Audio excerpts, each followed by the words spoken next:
Hello everyone! Welcome to my personal vlog. This is Lizzie here again for another video. And for this video, pag-usapan natin ang aking bukol. Or pag-usapan natin ang about sa bukol. Ako yung living testimony na super laki ng bukol pero natunaw na hindi nag-undergo ng surgery. So alam ko, yung last na video ko, napakatagal ko nang ginawa, mga few months ago already. Sabi ko, hindi na sana ako gagawa ng video dahil natunaw naman na yung aking bukol. Pero since na napakaraming nagtatanong sa inyo, sa akin, and hindi ko masasagot lahat dahil napaka-busy ko ng tao ngayon. Diyos ko, napaka-busy ko na dito sa Hong Kong dahil malaki na yung alaga ko nag-aaral and then at the same time, nagbi-business din ako sa Pilipinas. Kaya hindi ko talaga masasagot lahat ng mga nagtatanong. So, ngayon, sagutin natin yung tanong. So, mga baguhan pala dito, ako pala si Lizelle, OFW dito sa Hong Kong na 2 years and, ilang months na ba? 2 years and 4 months na ata. Yes, so, nandito ako sa Hong Kong at meron akong bukol noong 2021. So, nagtanong kayo, bakit ako nandito sa Hong Kong? Meron naman akong bukol. Dahil, before ako nag-medical papuntang Hong Kong, wala pa akong bukol. So, yung bukol ko tumubo on the way na naghihintay akong palipad ng Hong Kong dahil during that time is pandemic. So, ito yung reason kung bakit nandito ako. So, siguro kung before ako nag-medical papuntang Hong Kong at na-found out na may bukol ako, siguro hindi ako makapuntang abroad. Dahil yung bukol ko noon napakalaki. So, alam niyo ba viewers, i-share ko lang kasi napakaraming comment dito na tunaw na talaga yung bukol ko and hindi ako nag-undergo ng surgery. So, pakita ko sa inyo yung aking boobs ha. Siyempre, hindi ko natanggalin itong shirts. Ganyan na, oh. Malaki talaga yung aking suso. Malaki siya. So, imagine, ganito na nga kalaki yung aking, makakapa ko pa yung aking bukol na nakatayo ako. Nakatayo akong ganyan habang naliligo. Makapa ko yung bukol ko kasi sobrang laki talaga siya. Para talaga siyang itlog ng manok.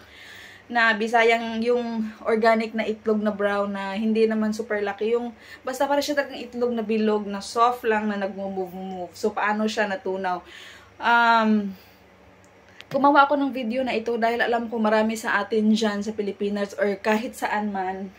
Marami sa ating mga kababaihan talaga na tinutubuan ng bukol and alam po yung feeling ng kaba ninyo dahil pinagdaanan ko din yan. So, nung na-found out ko na meron akong bukol, accidentally, nakwento ko na din ito sa mga previous kong video na ginawa. Pero since na iba dito is mga bago, so magso-storytelling ulit ako. So nakapa ko yung bukol ko way back 2021, around April.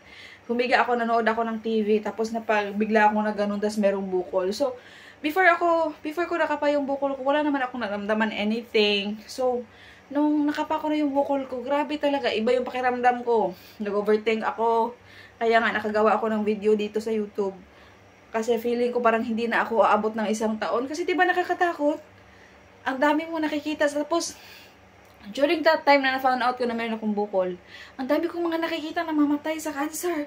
Yung mga kakilala ko, anong nangyari? Bakit siya meron siyang breast cancer. So, grabe talaga yung takot ko. So, alam ko, naintindihan ko yung mga nagko-comment dito na meron din bukol. Ganyan din yung takot nila kasi pinagdaanan ko din yan dati. So, anong ginawa ko? Nagpa-check up ako, guys. Of course, nagsa-search muna ako na kung nagsa-search muna ako kung cancerous ba to, anong texture ng bukol, kung cancerous or hindi. Syempre, sa kaba mo, diba? Tapos, hindi na ako makatulog. Super kaba ko na and super takot. Hindi na ako talaga nakakatulog ng maayos. So, nag-overthink na ako. Tapos, yung feeling ko, hindi ko alam kung makirot ba siya. Basta parang feeling ko na nagnanumb or kumikirot. Na-realize ko na hindi ko alam, baka sa sobrang pag-iisip ko lang, nagko-connect yung kung anong nararamdaman ko hindi ko alam kung totoo yung nararamdaman ko na parang kumikirot siya, na parang nagnanumb siya. Kasi, hindi na kasi mawala sa isip mo, kasi sobrang natatakot ka na, yung dami yung pumapasok na negative sa mind mo. Tapos, feeling ko naman, nararamdaman ako, tapos maya-maya ako kapa dito. Tapos, parang feeling ko buong araw, kumikirot siya. Pero before, bago ko siya nakapa, wala naman ako nararamdaman, no? So, mga few days yun after. So, nagpa-check up ako. Nakapa ko siya nung May. Kasi April ako nag-medical nagpa-whole body medical para sa abroad. Nakapa ko siya nung May. So, sabi ko, nagsisearch muna ako. Umiinom ako ng carrots, turmeric, yung mga, or ano ba yung tawag, organic medicine. Yung mga Kalimutan ko. Basta nagsa-search ako kung anong pwedeng inumin. Herbal medicine. Nag-search ako kung anong pwedeng inumin herbal medicine para matunaw yung bukol. Of course, natakot tayo at saka wala din akong pera na agad-agad ipa-check up, diba? Sa nag-iisip ka, ay, basta may bukol, kailangan operahan. Nagtatanong ako lang, may ganito ako. So, yung auntie ko sabi niya, ay, kailangan may pa-check up yan kasi kailangan niyang operahan. Siyempre, takot na takot ka. So, nagsisearch ako kung anong maganda. So, nakita ko, uminom ako ng carrots. Na-vlog ko din yon. Mapanood nyo sa mga previous vlog ko din yon. Uminom ako ng turmeric. Kasi nagsisearch din ako dito sa YouTube kung anong magandang inumin para matunaw yung ating bukol at hindi tayo mag-undergo ng operation. Sino bang natatakot dyan? Sino bang hindi natatakot dyan sa operation? Nakakatakot yun. Tapos, yun na nga. Carrot, guyabano, ano pa yung isa, yung turmeric. Umiinom ako dyan every morning talaga. Tapos nakita ko naman dito na maganda yung effect ng iba. Tapos ganyan, naging healthy living ako. Tapos ganun pa din ang feeling ko. Every day, para siyang lumalaki. So, yung first pa lang na pagkapa ko siya, parang maliit pa lang siya kasi para siyang, para siyang flat, para siyang piso na flat. Tapos, habang araw-araw na lumalaki ng lumalaki. Yung unang kapa ko siya, hindi ko pa siya makapa nang nakaganito ako. So, habang tumatagal siya, nakakapa ko na siya na naliligo ako. Siyempre, sa laki ng bukol ko, sa laki ng boobs ko, nakapa ko yung bukol ko. So, it means sobrang laki na talaga yung bukol ko. Grabe, sobrang kapa ko. So, ang ginawa ko, nagpa-check up ako. So, naghanap ako ng doctor na specialist. Kaso lang yung specialist is lalaki. Kaya nag-decide ako na doon ako sa OB. Nagpa-check up. So, ito na nga yung doctor ko sa OB is binigyan ako ng gamot. Yung gamot na pinainom sa akin, pero nag-search ako ng gamot online sa Google, pero wala talaga akong makitang gamot para sa makatunaw sa cyst. Pero gladly talaga yung aking OB is napakabait. And in-advise niya akong niresetahan niya ako ng gamot, pero take note ha, chinek niya, sabi niya, meron ka ngang cyst. Sabi ko, Dok, bakit ako nakaganito? Sa pamilya ko, wala namang ganito. So, sinearch yung mga mo, tinanong kung may cancer background, yung pamilya mo. Sabi ko, wala kaming ganon. So, sabi niya, sabi ko, bakit ba ako nagka-cyst? Anong dahilan nito? So, sabi niya, baka hormonal imbalance. Kami bilang doktor, hindi din namin masasagot ang mga tanong na bakit biglang nagkakasis yung mga babae. Kasi kami din, kahit na doktor, nagkakaroon din ng ganyan. So, parang normal lang. So, sabi niya sa akin, sige, parang inano niya na ganito nakalaki yung mo. Let's pray lang na matunaw ito sa gamot. That's why, binigyan niya ako ng gamot na Serapeptase 10 mg tablet.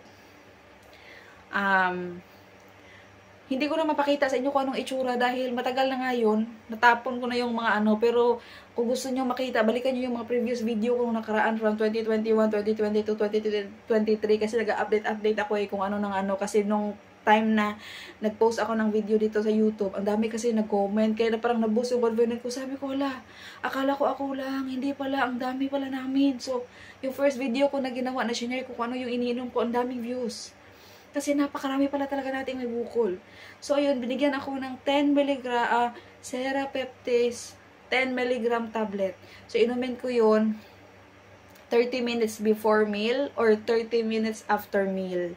So, pinapainom sa akin for 15 days, 3 times a day yun. Morning, lunch, saka dinner. Tapos, after 15 days, balik ako sa kanya. So, ayun na nga. Diba, super laki ng boobs ko. Ay super laki ng aking bukol. So, pag inom po ng gamot na yun, na-feel ko talaga na tumigil na siya sa paglaki. Kasi parang feeling ko nung hindi pa ako nagpa-check up is, araw-araw siyang lumalaki ng lumalaki. So, nung uminom ako ng gamot na reseta sa akin ng doctor is, parang na-stop yung laki niya and then paunti-unti siyang lumiit. So, hanggang natapos yung 15 days. So, bumalik ako ulit sa doctor for second follow-up check-up. Sabi ko, pero hindi pa siya natunaw, pero lumiit siya. Sabi ko, Dok, hindi pa siya natunaw, pero lumiit siya. So, sabi ng doktor, sige, mag-inom ka ulit. So, binigyan ulit ako ng another 15 days sa gamot. So, sabi niya, niresetahan ulit ako ng additional 15 days. So, ininom ko naman yun, additional 15 days. Tapos, sabi niya sa akin, balik ka. So, uminom ako ng gamot, paliit siya ng paliit. Pero parang hindi naman ganoon kadali na paliit talaga siya na lumiit talaga siya, pero napapansin ko talaga na pa-flatten siya, na hindi na talaga siya yung malaki na bilog. So, hanggang dumating yung 30 days. So, yun nga, kailangan ko na bumalik sa doktor. So, natakot ako kasi yung cyst ko nandyan pa din. Hindi pa rin siya natunaw, pero paliit siya ng paliit. So, nag-decide ako, hindi na ako pumunta sa doktor kasi nga, during the time, wala na din akong perang pang pa-check up. Tapos, naisip ko na hindi na lang ako magpa-check up. Instead na ipa-check up ko, bibili na lang ako ng gamot. Kumbaga yung ipa-check up ko, kasi yung check up is 800 din eh. So, yung check up ko is ibili ko na lang ng gamot for additional. Tapos, ayun, hindi na ako bumalik. And, isa pa nga, natakot din ako, baka, after a month, na pangalawang follow-up check-up ko na baka sabihin ng doktor, sige, i-ano ka na, i-mammogram. Ay, ano ba yun? Yung breast, yung i-mammogram. Sabi ko, Diyos ko, wala akong pera. Magkano yung 3,000 ata, hindi ako sure. So, naisip ko din ha, Diyos ko, mahal, wala kaming pera, ganun. So, isa din yun sa reason ko bakit hindi na ako bumalik. Kaya yung instead na i-ganon, sabi ko, effective naman yung gamot. Tapos, nag-search ako. Yung gamot parang hindi naman siya talaga wala naman talaga siyang masyadong bad effect sa katawan kasi may nakalagay nga doon na 10 mg Serapeptase food supplement. So, ayun, bumili na lang ako ng isang buwan sa gamot. So, ayun, instead na bumalik ako sa aking doctor, hindi na ako bumalik.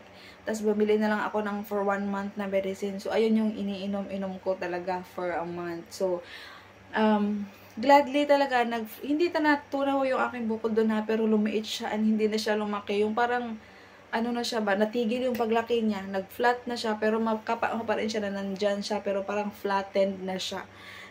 Compare nung unang texture niya na super bilog, na soft, na gumagalaw. So, yung umiinom ako ng gamot, ano na siya, para na siya nagpa-flatten. Pero nandyan pa din siya, makapa mo pa din siya, nabukol siya. Hindi siya super flatten, pero medyo flatten siya na, medyo, parang siyang Mentos. Alam niyo ba yung ganon? So, ayun na nga, natigil na ako sa pag-inom hanggang na isang buwan na hindi na ako nakainom. So, hindi naman kumikirot, wala naman akong nararamdaman, kaya chill lang ako. Hanggang nagpunta na nga ako dito sa Hong Kong. So, nagpunta ako dito sa Hong Kong, nagdala ulit ako ng additional 1 month na medicine. So, pagkatapos noong 1 month na yun, hindi na ako nainom. So, yung iniinom ko naman dito sa Hong Kong is ito yung Swiss na fish oil dito sa Hong Kong. So, feeling ko, kasi pagpunta ko dito sa Hong Kong, natapos ko na yung inom ng isang buwan ng aking Serapeptase, is nandyan pa din siya. So, makapako pa din siya, nabukol pa din siya, pero wala na ako naramdamang pangingirot or pangangalay ng aking basta numbness, wala na. So, ito na yung iniinom ko. So, ang dami nito, 400 pieces. May natira pang konti. Ito na yung iniinom ko, kaya nag-vlog din ako na sabi ko isa din ito sa nakatulong kasi from pagdating ko dito hanggang makarating akong 2 years. Hanggang ngayon, ito na din yung iniinom ko hanggang nawala na yung aking bukol. Tapos, nung previous months, nag-video ako na, nag-vlog ako dito na meron ako nakapang bukol dito. Nawala na din. So, nakakaano lang na gusto kong masabi sa inyo ng mga nanonood dito na hindi lahat ng bukol kailangan operahan, pero may mga bukol talaga na natutunaw siya ng kusa. Dahil sa mga iniinom din natin, mga hormonal imbalance siguro sa katawan. Pero syempre, pag dong time na bumalik ako sa doktor, panigurado ako na request ako for mammogram. Tapos, alam na natin, pagka next niyan, alam na natin yung mangyayari kasi hindi lang naman ako yung nagbukol, marami din ako mga kaibigan after ng, hindi ko sure kung mammogram talaga yung term ha. So after niyan is titingnan kung lumaki ba siya, and then hanggang sa super laki na kailangan na talaga siyang tanggalin, yung mga ganon. So ako natakot ako sa operation, viewers, kasi alam ko naman wala kaming pera and marami namang operation sa mga public hospital. Kaso lang natakot din ako, Diyos ko, sa isip ko baka hindi ako makasurvive, mga ganun. So gusto ko lang sabihin sa inyo na sa may mga bukol dito, wag kayong mawala ng pag-asa. Ang ginawa ko dito sa Hong Kong, isa din sa mga nakatulong para natunaw yung aking bukol, is nag-healthy living na ako dito sa Hong Kong. Maliban sa umiinom ako dito, twice a day yung inom ko dito na may bukol pa ako. So, nung natunaw ng aking bukol, once a day na lang, at minsan nakakalimutan ko na din uminom araw-araw. Pero dati, nung may bukol pa talaga ako na super lucky, grabe, hindi ko talaga pwedeng makalimutan kasi sabi ko, ito yung nakatulong sa akin para matunaw yung aking bukol kasi paunti-unti hanggang nawawala na. ano talaga, healthy living sa Pilipinas yung ginawa. Nung dito na ako sa Hong Kong, hindi na ako nag-seasoning kasi dito walang seasoning, so wala kang choice. Kung sa Pilipinas ka, napakarami mga seasoning talaga na gusto natin na yung mga pagkain natin is super sarap. Lalagyan ng daming magic sarap, breakfast, lunch, dinner. Pero dito wala. Walang lasa yung pagkain. So isa din yon sa nakatulong. And dito sa Hong Kong is bihira na lang akong mag soft drinks. Sa Pilipinas kasi, Diyos ko, hindi kompleto yung araw mo pag hindi ka nag soft drinks. Lalo na sa hapon na super init. Pero dito sa Hong Kong, viewers, hindi sila mahilig sa mga matatamis.